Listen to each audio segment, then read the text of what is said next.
नमस्कार दोस्तों, मैं डॉक्टर पूनम योग इंस्ट्रक्टर भी हूँ। पिछले कई सालों से योग सिखा रही हूँ और एक नेचुरोपैथ भी हूँ। अपने पेशेंट्स का ट्रीटमेंट हमेशा नेचुरल थेरेपी से करती हूँ। आज हम टॉपिक लेंगे खांसी के बारे में बात करेंगे। आज हम देखिए फ्रेंड्स, खांसी कोई बीमारी नहीं है, ये बीमारी का लक्षण मात्र है। ये श्वसन संबंधित जो रोग होते हैं उनका एक लक्षण मात्र है। खांसी भी कई तरीके की होती है। सूखी खांसी होती है, बलगम युक्त खांसी होती है और एक काली खांसी भी होती है। पर इसका ट्रीटमेंट हमें समय रहते कर लेना चाहिए। अगर हम इसका इलाज समय रहते नहीं करेंगे तो हमें बहुत सारी प्रॉब्लम्स का सामना करना पड़ सकता है, जैसे कि हमें दमा, अस्थमा और भी बहुत जो क्रॉनिक डिजीज होती हैं उनसे हमें फेस करना पड़ सकता है। सबसे पहले अब मैं आपको घरेलू उपचार बता देती हूँ। आप थोड़ा सा अदरक का टुकड़ा लेंगे, उसमें आप डालेंगे 3 से 5 काली मिर्च और तुलसी के पत्ते लेंगे 5।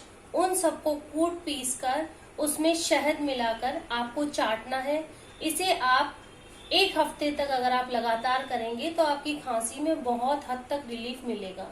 और अगर 5 साल से छोटा बच्चा है तो जो मैंने ये क्वांटिटी आपको बताई है इसको आप जस्ट हाफ कर देंगे और फिर बच्चे को सुबह शाम आपको चटाना है। अब मैं आपको दूसरा घरेलू उपचार बताती हूँ। इसमें आप क्या करेंगे, इसमें आप 5 मुनक्के लेंगे, 5 बादाम लेंगे और 2 काली मिर्च लेंगे। रात को भिगोएंगे और सुबह बादाम को छीलकर मुनक्के में से बीज निकालकर आपको भूखे पेट खाना है। इससे आपकी बॉडी की जो इम्यूनिटी पावर है वो स्ट्रांग होगी और आपकी जो खांसी है वो आपको लगेगी ही नहीं। इस तरीके से आप घरेलू उपचार के द्वारा अपनी जो नॉर्मल खांसी है उसको आप ठीक कर सकते हैं।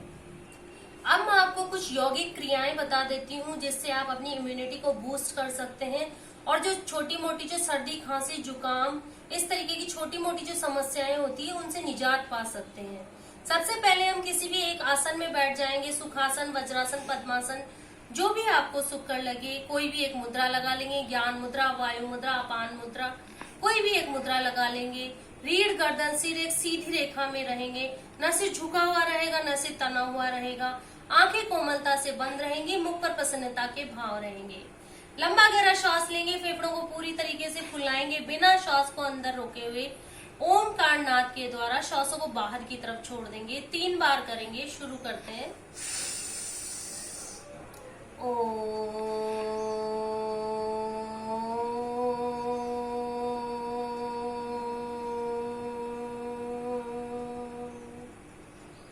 इसी तरीके से ये प्रक्रिया हमको 3 बार करनी है। अब हम एक दूसरा प्राणायाम करते हैं, भस्त्रिका प्राणायाम, जिससे आपकी खांसी में आपकी श्वसन तंत्र स्ट्रांग बनेगा, आपके फेफड़े स्ट्रांग बनेंगे। सबसे पहले लंबा गहरा श्वास लेंगे, फेफड़ों को पूरी तरीके से फुलाएंगे, बिना श्वास को अंदर रोके हुए श्वासों को बाहर की तरफ छोड़ देंगे। न श्वास को अंदर रोकना है न श्वास को बाहर रोकना है। मध्यम गति, मध्यम शक्ति, कोई शक्ति का ह्रास नहीं करना है। लंबा गहरा श्वास लेना है और लंबा गहरा श्वास छोड़ना है। शुरू करते हैं भस्त्रिका प्राणायाम।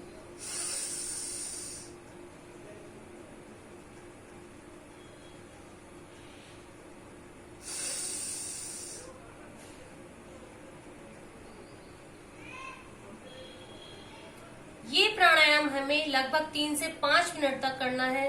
जब हम श्वासों को अंदर की तरफ लेंगे तो हमारे फेफड़े पूरी तरीके से फूल जाने चाहिए और जब हम श्वासों को बाहर की तरफ छोड़ेंगे तो हमारे फेफड़े पूरी तरीके से खाली हो जाने चाहिए। ये प्राणायाम लगातार करने से हमारे फेफड़े स्ट्रांग बनेंगे। अब मैं आपको कुछ प्रेशर पॉइंट्स भी बता देती हूँ। ये हमारे हाथ में जो मिडिल फिंगर है और जो रिंग फिंगर है उसके जस्ट नीचे आपको प्रेशर पॉइंट दबाना है, इस तरीके से 1 2 3। फिर जस्ट इसके नीचे आएंगे अपन 1 2 3। यही प्रक्रिया हमें दूसरे हाथ पे भी करनी है। ये जो 3 प्रेशर पॉइंट है वो आपको प्रेस करने हैं और उसके नीचे जस्ट नीचे जो 3 प्रेशर पॉइंट है वो आपको प्रेस करने हैं। इसी तरीके से हम दोनों पैरों में भी करेंगे। दोनों पैरों में ये जो रिंग फिंगर है और ये बीच वाली जो फिंगर है, इसमें तीनों प्रेशर पॉइंट अपन को इस तरीके से प्रेस करने हैं और इसके जस्ट नीचे भी तीनों प्रेशर पॉइंट को हमें इस तरीके से प्रेस करना है। सेम यही प्रोसेस हमें दूसरे पांव में भी करना है। इस तरीके से हम घरेलू उपचार करके हमारी खांसी को बहुत हद तक क्योर कर सकते हैं।